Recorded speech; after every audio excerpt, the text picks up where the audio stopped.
तीसरा जिनको बहुत गुस्सा आता है वो है एंजॉयमेंट मैनिएक्स। उनको मजा चाहिए लाइफ में। नौकरी करे ना अमर उजाला में, मजा चाहिए हमको, मजा हो, मजा मजा मजा। मजा नहीं आ रहा यार, नौकरी चेंज कर लेते हैं ना, बाहर टाइम चले जाते हैं वहाँ, अरे मजा नहीं आ रहा, मजा नहीं आ रहा, मजा। इकोनॉमिक्स टाइम चले, अरे मजा नहीं आ रहा, मजा नहीं आ रहा, मजा नहीं आ रहा। दूसरी जगह मजा नहीं आ रहा, मजा नहीं आ रहा। ललन टॉप चले गए, मजा नहीं आ रहा, मजा नहीं आ रहा, मजा नहीं आ रहा, मजा नहीं आ रहा, मजा नहीं। क्या हम जो लोग मजे के भाव से रहते हैं ना वो कंपनियां चेंज करते रहते हैं, एक कंपनी दूसरी कंपनी, ये कंपनी। हम नौकरी किसके लिए करते हैं, मजे के लिए या ड्यूटी के लिए? ड्यूटी।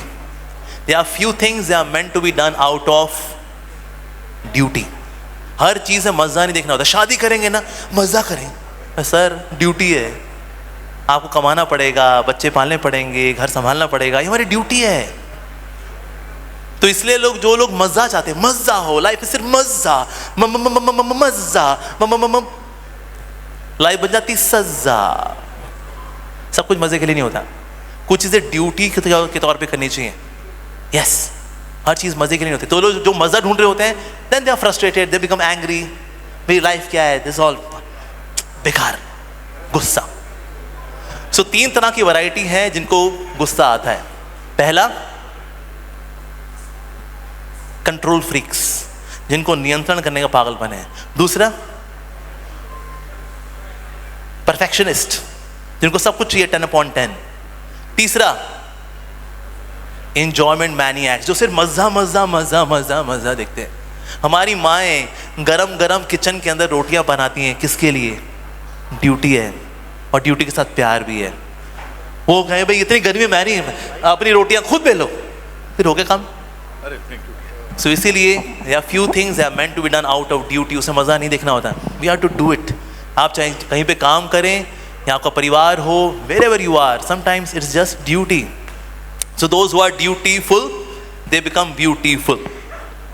So 3 एटीट्यूड्स पे काम करेंगे तो गुस्सा आपका कम होगा। ठीक है जी, हाँ जी। और Acharya ji this side, Acharya ji this देखिए मेरे लिए सब इस तरफ ही है। हाँ जी बोलिए जी। Yes, thank you for sharing secrets of success with us, and we all are very thankful for this। Your journey itself is a very inspirational story for all of us।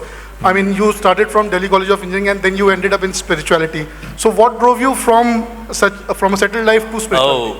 भाई क्या किस चीज़ ने इंस्पायर किया मेरे को कि मैंने अपना अच्छा खासा करियर बर्बाद करके मैं ऐसे साधु बन गया?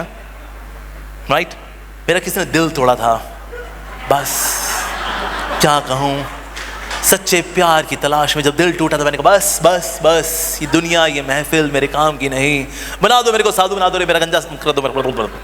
ऐसा हो गया मेरे साथ? नहीं, ऐसा नहीं था, ऐसा कभी नहीं था। सो इट इज़ नॉट कि एक पर्टिकुलर को इवेंट हमें इंस्पायर करता है to take to saintliness. Actually before becoming a monk मेरा प्लान था आई विल बिकम मिलियनेयर, मैं बहुत पैसा कमाऊंगा और मैं गरीबों की सेवा करूंगा। पर मैंने देखा लोग दुनिया में शरीर से कम दुखी हैं, मन से ज़्यादा दुखी हैं। लेकिन मन का इलाज करने वाले कम लोग हैं, शरीर का इलाज करने वाले कम लोग हैं। कंबल बांटना, अनाथ आश्रम, वृद्धाश्रम, ये सब शरीर की सेवाएं और ज़रूरी है, नो डाउट। लेकिन ये सेवा करने वाले कई लोग हैं, लेकिन मन की सेवा करने वाले बड़े कम लोग हैं। तो इसलिए मन को ठीक करने के लिए मुझे करोड़पति नहीं बनना था, मन की सेवा करने के लिए मुझे मंक बनना था।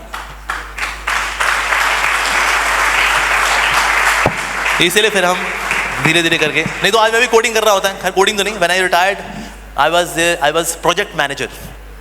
सो आज मैं कहीं किसी का वाइस प्रेसिडेंट होता, बोर्ड ऑफ डायरेक्टर्स में होता, पर ऐसे कई लोग हैं दुनिया के अंदर। But to bring a change in the world, you have to change your life. तो आज मेरा परिवार 5 लोगों का नहीं है कि मेरी बीवी हो, मेरे 3 बच्चे हो, चिगलू पिगलू, और इस तरह से मेरा परिवार होता है। Today all of you are my family,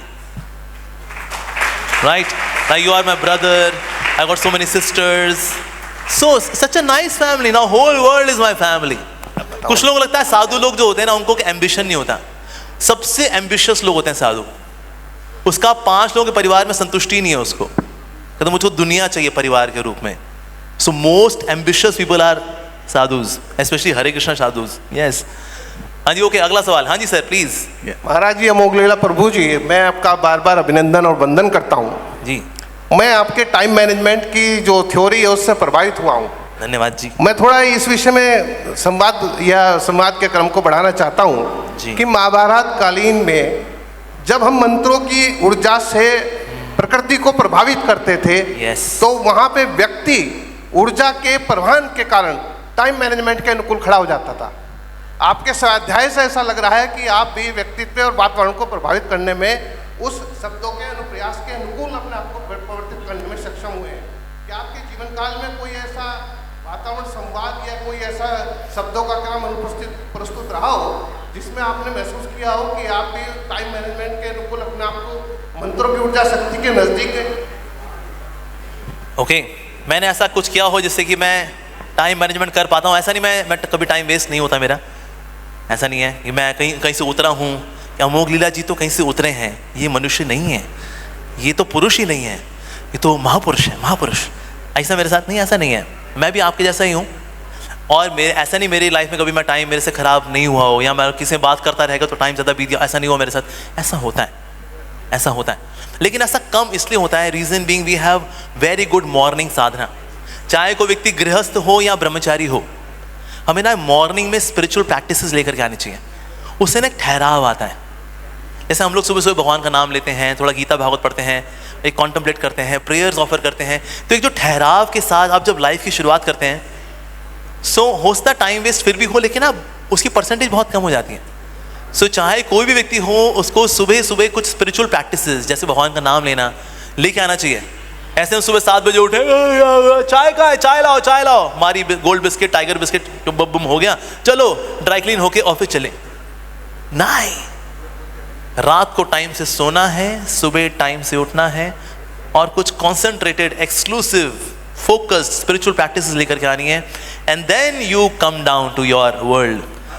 जैसे कोई कुरुक्षेत्र की भूमि में कोई जाए बिना कवच पहने हुए, वो पहने यूनाइटेड कलर्स ऑफ बेनेटन की शर्ट, लीवाइस की जीन्स और ऐसे उतर जाए कुरुक्षेत्र की भूमि में, क्या होगा उसके साथ? मरेगा वो। ऐसे तीर छक छक छक छक छक, शाम को घायल पहुंचेगा, कहता भाई तीर निकालो, ये हाल हो जाएगा हमारा। लेकिन अगर आप कवच पहन के जाएंगे तो तीर चलेंगे तो तीर ऐसा होगा। सो आपकी मॉर्निंग स्पिरिचुअल प्रैक्टिसेस या आपका आर्मर है या आपका कवच है, तो इसलिए आपके ऊपर टेम्पटेशंस, एल्योरमेंट्स, डिस्ट्रैक्शंस के तीर चलेंगे तो आप उनको आसानी से झाड़ पाएंगे। सो spiritual practice in the morning and having good association is very important. हाँ जी, और कोई सवाल? यस। हाँ प्रभु जी। हाँ जी बोलो जी, कहाँ से आई बात? हाँ जी बोलो जी। यस। अभी बात हो रही थी आपकी आध्यात्मिक यात्रा की और अभी आपने श्री कृष्ण का भी नाम लिया जी। अगर हम भगवान विष्णु के 2 अवतार जो हुए हैं मानव रूप में, श्री राम और श्री कृष्ण जी, उनकी अगर बात करते हैं, राम की जो छवि हमारे दिमाग में आती है वो आती है जिन्होंने बचपन से लेकर आखिर तक त्याग किया है। जब उनके गुरु उनको लेने आए तो चले गए राक्षसों से रक्षा करने के लिए। उसके बाद में जब उनका राज तिलक होना था उससे 1 दिन पहले ही उनको वनवास मिल गया 14 साल का जी। उसके बाद में उनको उनकी पत्नी का अपहरण हो गया। बाद में उनको किसी नागरिक के कहने से उन्होंने अपनी पत्नी का त्याग किया। Yes yes yes. उनको मर्यादा पुरुषोत्तम कहा गया। जी जी जी जी। श्री कृष्ण की अगर बात करते हैं तो उनकी जो छवि है हमारे दिमाग में जी, बचपन के कृष्ण को हम माखन चोर बोलते हैं, थोड़े जवान होते हुए टीनेज वाले जवान होते हुए कृष्ण को हम चितचोर बोलते हैं, और जो परिपक्व हो जाते हैं तो उन्हें पूरे महाभारत युद्ध का संचालन ही उन्होंने किया जी। तो एक अलग उनकी छवि है जी। आप उनको किस तरह से देखते हैं? जबकि कृष्ण को 16 कला संपूर्ण माना गया है। हाँ जी। और श्री राम को 12 कला संपूर्ण माना हाँ गया जी, है। हाँ तो फर्क है दोनों में, तो उनको आप कैसे देखते हैं? क्या कृष्ण ओके, की छवि वैसी ही है? तो कृष्ण और राम को बलराम किस रूप में देखते हैं? वो मनुष्य रूप में आए थे, विष्णु के 2 अवतार। देखिए भगवान मनुष्य रूप में नहीं आते। आपने कभी ऐसा सुना है बाप ना बिल्कुल बेटे पे गया है? क्या बोलते हैं? बेटा बाप पे गया है। क्या बोलते हैं हम लोग? बताइए। क्या सुना नहीं? मैंने कह रहा हूं कि हम क्या बोलते हैं? बाप बेटे पे गया है, या हम बोलते हैं बेटा बाप पे गया है? क्या बोलते हैं? बेटा बाप पे गया। हाँ जी, एब्सोल्युटली हम बोलते हैं बेटा बाप पे गया है। तो यानी ऐसा कभी हम बोलें कि भगवान मनुष्य रूप में आए तो ये बोलना ठीक है? नहीं, क्योंकि उनका हमारे जैसा रूप नहीं है, हमारा उनके जैसा रूप है। ओरिजिनल भगवान का वो रूप है। ये शास्त्र में आता है भगवान ने सारी योनियां बनाई विविध प्रकार की, ऑल दी डिफरेंट स्पीशीज। भगवान ने देखा है किसी में विवेक ही नहीं मुझ तक पहुंचने का, फिर भगवान ने अपने जैसी दिखने वाली एक योनि बनाई, दैट इज मनुष्य योनि। तो भगवान का मनुष्य रूप नहीं है, हमारा भगवान के जैसा दिखने वाला रूप है, पर लेकिन हमारा थोड़ा पायरेटेड कॉपी है, हड्डी मांस वाला। उनका चिन्मय स्पिरिचुअल वो डिवाइन फॉर्म है। सो गॉड, सो राम और कृष्णा दे आर गॉड। ऐसे नहीं भगवान वो मनुष्य रूप में आए, उन्होंने पढ़ना लिखना सीखा, that is Leela, that is just playfulness of God, that's it. ऐसा तो जहाँ तक कला की बात है, कृष्ण 16 कला संपूर्ण हैं, राम जी में 12 कलाएं हैं। देखिए दोनों ही पूर्ण हैं, लेकिन कुछ कलाएं राम जी प्रकट नहीं करते। जैसे एकादशी का चांद और पूर्णिमा का चांद दोनों ही चांद हैं, लेकिन पूर्णिमा के चांद में रोशनी ज़्यादा होती है, लेकिन होते दोनों ही चांद हैं। उस तरह से राम में और कृष्ण में देखा जाए तो कोई अंतर नहीं है, लेकिन इनका कुछ क्वालिटीज़ कृष्ण एक्स्ट्रा एग्जिबिट करते हैं। फॉर एग्जाम्पल से वेणु माधुरी, अब राम जी कहीं वेणु बजाते नहीं, तो कुछ चीज़ें वो प्रकट नहीं करते। सो इस तरह से original form of god is Krishna, but Ram और Krishna, although Ram is coming from Krishna, but Ram ji is also purna. ठीक है जी, अगला सवाल। मेरा एक इसमें इनपुट है छोटा सा। हाँ जी, आपने जो बताया, जो जैसे मैंने कहा कि श्री कृष्ण की जो छवि है हमारे दिमाग में, माखन चोर से लेके चिच्चोर से लेके महाभारत को हाँ कंट्रोल करने वाले श्री कृष्ण की छवि, लेकिन अगर वास्तविक अर्थों में देखें, आपका इस पे मैं आपका मार्गदर्शन चाहूँगा, तो बचपन से लेकर अगर कृष्ण को देखते हैं, क्योंकि त्याग की छवि राम की जरूर रही है, लेकिन जब उनका जन्म हुआ तब से उनको अपने माता पिता का त्याग करना पड़ा।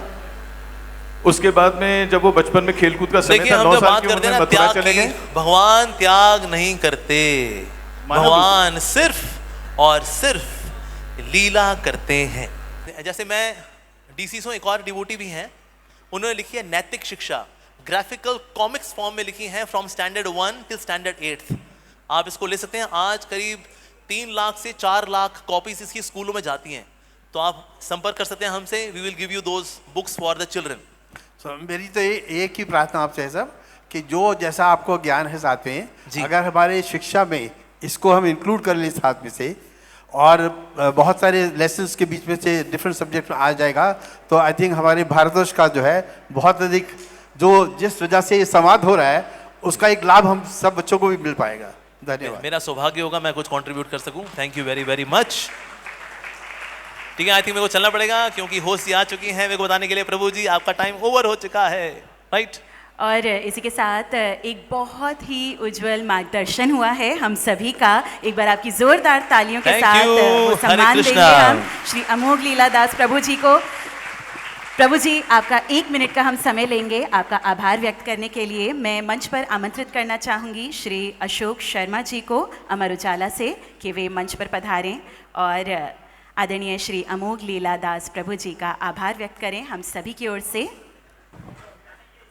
जहां आज हमने इस भागदौड़ भरी जिंदगी में मन की शांति के वो सूत्र जाने, प्रभु जी से बहुत बहुत धन्यवाद प्रभु जी।